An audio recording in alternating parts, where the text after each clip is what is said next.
I have yet another amazing panel for you. Jose Antonio Vargas, Pulitzer Prize-winning journalist, filmmaker, and entrepreneur, an advocate for immigrants and the immigrant experience. Tricia Rakes, over there, hi, co-founder of the Rakes Foundation, focusing on vulnerable youth, including homeless and LGBT youth, and Arne Duncan, former US Secretary of Education and currently managing partner at the Emerson Collective, focusing on creating jobs and life opportunities for disconnected youth. So in that last panel, we had Anna bringing up this idea of belonging, which is what I want to talk with all of you about. And I mean, Jose, you know this as a first-person experience, right? That moment when your entire life you believed you were an American citizen, and then all of a sudden you learn, unbeknownst to you, that you are in reality undocumented, and you have to choose whether or not you share that with your peers, how you share that, how you're going to be received in your school. Talk to us about that moment of believing you belong and then learning maybe not so much. Well, when I think about that, I think of the miraculous work that my teachers did, because in many ways they were the ones that determine and define how a student belongs in a community. And I have to say, given, you know, the state of moral crisis that we're dealing with right now in this country with regards to immigration, I was just saying I was in Tacoma, Washington a couple of weeks ago. I didn't realize until I was speaking that I was actually speaking 3 miles from a detention center was where I was speaking. And a lot of immigrants and teachers went to the lecture, and this middle school teacher, Mr. Davenport, during the Q&A came up and said, many of my students are either undocumented or have parents who are undocumented, and we're trying to talk to them. What would you say to them, right? And when he asked that question in front of like 400 people, I started thinking, man, like I wonder how that conversation is happening all across this country. You know, in California, where I grew up, nearly half of all children in the state of California have at least one immigrant parent, right? Now, in this country, we live in a country right now where in American public schools, from K to 12, white students are in the minority, right? And children of immigrants, documented or undocumented, are making up majorities of the population. So this is not a political issue for us, it's a personal family issue. And I just think when it comes to the sense of belonging, I feel like the role of schools, the role of teachers, the role of community stakeholders cannot be more important. I would argue that it's probably the central piece right now that we need. I want to come back to this idea of teachers, and because in each of these panels we keep coming back to this idea of schools as a place that need to be equipped to deal with a variety of these challenges. Tricia, immigration is one lens through which we can look at belonging, homelessness, another big issue. Well, I'd love to illustrate a point with a brief story as you relate to school. In 2009, the high schools in the Franklin Pierce School District in Tacoma, Washington, Jose, where you were just at, got the bad news that they were on the federal list of so-called dropout factory schools. It was a huge, huge wake-up call for the then superintendent. They were only graduating about 57% of their student population, their incoming ninth graders on time, and poverty was certainly a significant issue in the region, but he decided to bring his district leadership together and they were going to tackle this challenge. And 7 years later, even though poverty persisted, their free and reduced lunch population had actually moved from 50 to 75% in the district, but their graduation rates increased from 57 to 84%. Now what happened? What changed? Well, I think Frank would say that there was no magic, no silver bullet. They certainly worked hard and they were doggedly attentive to a lot of the early warning signals that we know about, attendance, grades, suspensions. But what they gave a really big emphasis to was creating those relationships with the adults in those school buildings and the kids. They decided they would change the culture across the entire district and really instill that sense of belonging so that all kids really felt more welcome. So that's what Frank would say was really the determining factor in that 30-point increase. Now, a lot of people don't realize that belonging actually has a scientific basis. When a young person feels they belong, they feel valued, they feel welcomed in that classroom, They believe they can take risks and they'll be supported by their teachers.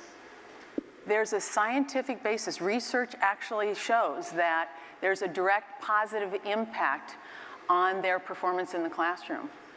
Now, our country has made some significant progress on increasing our graduation rates, but we're leaving too many of our young people behind. You know, race and class still is the most reliable predictor of school or student outcomes. And so when a young person doesn't feel that sense of belonging in school, or they are concerned about confirming a negative stereotype with their identity class, that chronic stress puts a strong cognitive load and really takes away their ability to perform well in the classroom and to develop those really important relationships with adults.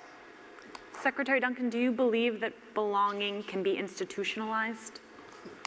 That's a hard question. I don't think it can be institutionalized. I do think whether it's teachers or coaches or churches or nonprofits or social service agencies, that we all have an obligation to give kids a sense of belonging, a sense of family, a sense of identity. And I think collectively, there'll be different answers for different kids, but absent that, kids will still find a place to belong. And the young men I'm working with at home who are part of the violence in Chicago that we're trying to stop, the truth is that all of those traditional social institutions failed them. We all failed them. Schools, churches, nonprofits, their own families. And what didn't fail them was the group that was most present, and that's the guys in the corner. And that gave a sense of belonging, that gave a sense of family, that gave a sense of identity when there aren't other things. And so I think it's like a universal need, a universal desire to belong, to have identity, to give and receive love, to be part of a family. And if we in rooms like this don't provide it, I promise you kids will find it someplace else. I wanted to just add, Governor Brown in California signed a bill last fall developing the first ethnic studies curriculum in the state of California. And I was just really struck at that because I'm thinking, for us, like ethnic studies is American studies. And so when we think about belonging, like what histories are we taught? Like I'm Filipino. There's like 4 million Filipinos in the United States. There's never anything, like when you read about Cesar Chavez, for example, people don't know Larry Itliong and like the actual fight for that. So often black people always get left out of history, like the erasure of black people, women, LGBT people. The stories we tell are who we are. And I think when it comes to the stories that we're even telling in textbooks, especially at the moment that we're at right now, I've been thinking a lot about that. Like what kind of history we've been told and how we've been, in many ways, programmed to feel like we don't belong, right? Like, the organization that we founded is called Define American. We didn't call it Define Immigrant, right? And I think that's a question that we're all asking now in terms of belonging. Well, Jose, I think that as adults, we have such an important role to play, and that is really setting the tone, because we do shape the dialogue, and we do model behaviors. And so I think we have a huge role in being able to sort of create that sense of belonging for our young people, not only in the classroom, but also in community. I once heard public service described as having two different facets, that there are the people at the top, at the dam, trying to plug up all the holes so as few people as possible slip through, and the people at the bottom who grab those who have had the unfortunate circumstance of falling through. And as I'm listening to the three panels that we've had this morning, what we keep coming back to is this idea of teachers as being that final person who's there to catch you, whether you're talking about toxic stress, whether you're talking about the reality of knowing who in your class is under fear of deportation, of home invasion, whether you talk about homelessness, those children in your class that do not have a home, whether you talk about LGBT students who may not be out to the world as they are out to themselves. It seems like a lot to put on teachers. And so I wonder then, and yet they are very often a child's final resort. Well, like, I think teachers do extraordinary work every single day with not enough resources and not enough support, and teachers aren't just teaching content, they're literally saving lives. But to say that teachers have to do this by themselves,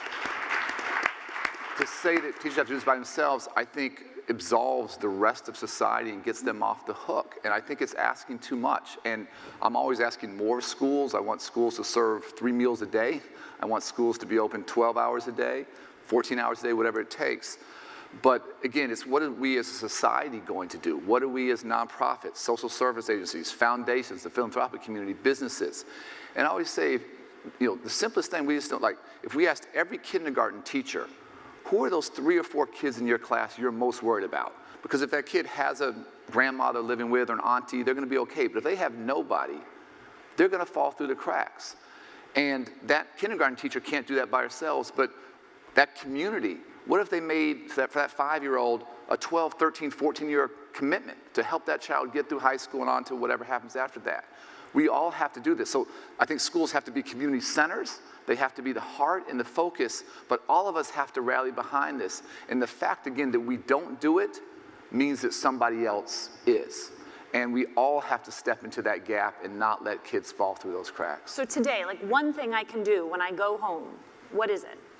Tutor, coach, mentor, job shadow, hire our teenagers this summer, give them a job, let them work in a place that looks like that. I think, again, in this very crazy world right now, everything's changing so fast, I think just the importance of human relationships can't be overstated, and human connections and one-on-one, two-on-one. We need big policy ideas, but we need to touch kids, reach kids. That's something we can all do tomorrow. We've talked about institutions that intertwine with our educational system, and I'd be remiss if I did not specifically, Tricia, ask you about homelessness and about the unique challenges that presents if we're approaching this conversation with the assumption that everyone has proper housing.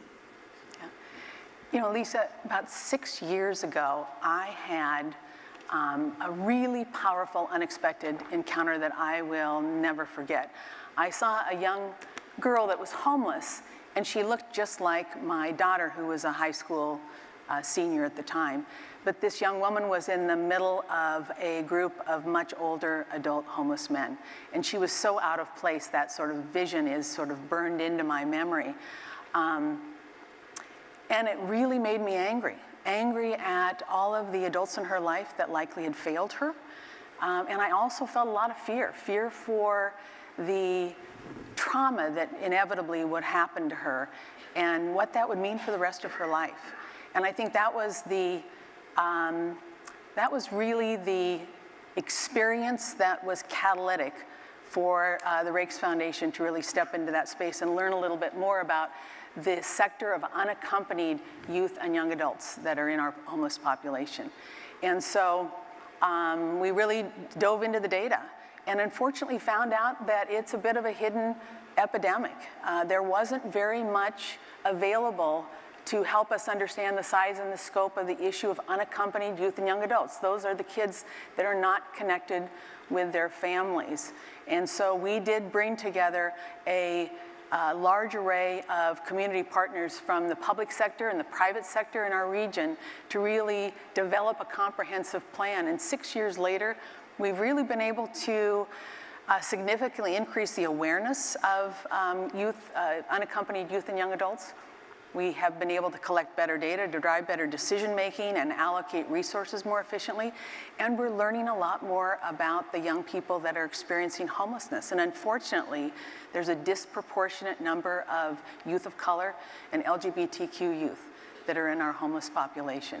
So we have made progress, we have reduced our numbers, but our goal is not only to address the issue of homelessness, but it is also to end homelessness and prevent it from happening in the first place. So we are now turning upstream. We are working with our partners in other systems, in the foster care system, in the juvenile justice system, to curb the flow of young people that are coming into the homelessness system. But we are most excited about working with schools. Not that it's the schools' full responsibility, but it is the hub that so many of our kids pass through.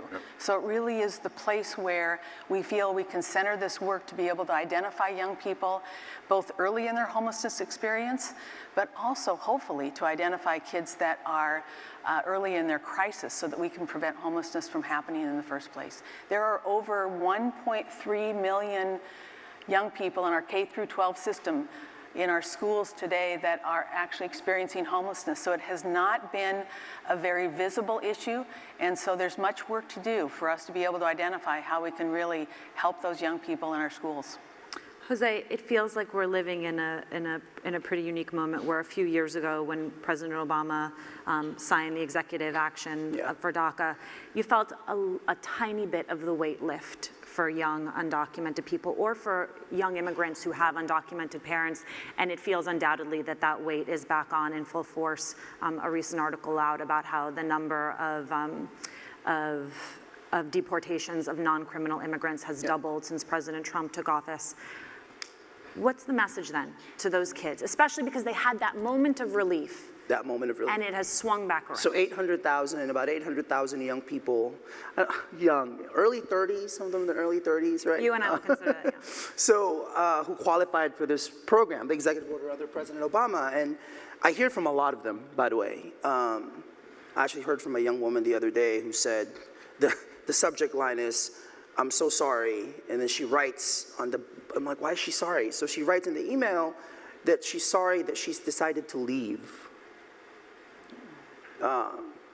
She's trying to pursue PhD, doctorate work, and she just decided that this has been too much, and she decided to leave, and she's apologizing because she thinks that, you know, I'm so visible about being undocumented, and she felt like, how can she leave if I've decided to stay? And I actually called her up. I emailed her and said, let's talk on the phone. Please don't apologize. You know, at a time like this, like our agency and our choices, right? The fact that I choose to be public about being undocumented because that is how I will not let a presidency scare me from my own country. I refuse to do that. And I think the message to undocumented people all across this country, young people in particular, is trying to remember the history of this country, that you are a part of what defines the fight for an America, for a more inclusive, more just America. I was at this event in Rhode Island a couple of months ago, right after the election, and this man who's a US citizen, but whose mom was undocumented, and he goes, I don't understand because my mom is not that worried. I'm more worried for her. So I asked her the other day, like, Mom, you know, like, you have to like really prepare yourself for this. And the mom apparently said to the son, Mijo, son, God has been hiding me for 23 years. He will continue to hide me. And you know, I thought about that because I started thinking, you know, these places you said, like schools are more than schools, they're community centers. Churches are more than churches, they're sanctuaries. Like, you know, you hear a lot about sanctuary bills and all that. I think the question now is how are we in our own communities going to define what sanctuary means, right? And not too far from the Statue of Liberty, right? So how are we now going to define that for all of our kids, I think is the question. Right, and Arne, I want to finish up with you because I clearly am obsessed with this idea of what we do, where we go, how we start. You're back in Chicago. I mean, you're in the place you come from, looking at. Talk to me a little bit about that choice, about investing in Chicago, and what we might all be able to learn from the choice that you've made. Yeah, again, these are all personal choices. There's no right or wrong. For me, I had so many people help me growing up. I had so many people protecting me on the streets when I was playing basketball on the South and West Side. I had all these amazing academic and social and athletic opportunities to like ride off into the sunset and go someplace else. I couldn't have lived with myself. And it's great to be home. It's frankly great to be out of DC these days. And it's great to be around real people and friends I've had for 40 years who don't care about any titles or anything. But Chicago's having a really tough time now. And what we're doing or not doing to keep kids safe is heartbreaking to me. And the level of violence is at a crisis spot. And so if I wanted to go home, if I wanted to help, this was the work to do. And it's almost selfish that it's good for my soul. Like, this is what I want to be doing. So it's hard every day, it's very tough, but there's no place I'd rather be. Tricia, I'm going to let you have the last word because I know the story is the same for you with Seattle. You know, I think I feel so blessed to have three wonderful, healthy children who've been able to be surrounded with all of the supports. And even then, when I look back, you know, growing up, adolescence, it's a struggle. And it takes a community to really help our young people, you know, really achieve their full potential. So I just want to really invite everybody to be sort of a part of the solutions to really help our young people thrive. Please join me in thanking this amazing panel.